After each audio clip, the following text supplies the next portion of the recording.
David was tied to a motorcycle by his friends. Suddenly, the traffic police told them to stop. Unexpectedly, they high-fived the police instead. This left the police puzzled. Soon, they were pulled over by the police. Seeing that they had a patient, the police decided to let them go and warned them not to overload. Then they got an idea. They were stopped by the police again.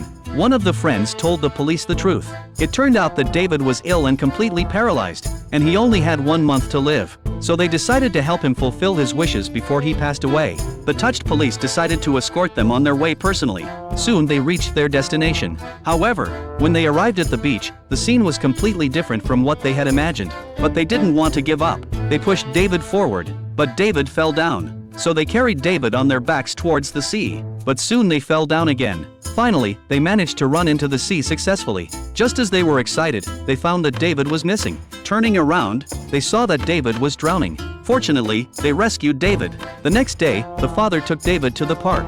David kept looking at the beautiful women who were working out. Seeing this, the father thought that David was eager for exercise. So, he started working out, ate protein, and kept running 500 meters every day. He signed David up for a marathon. At the start of the race, the father rushed to the front. He was very happy because he had fulfilled his son's wish. At this moment, a bag covered David's head.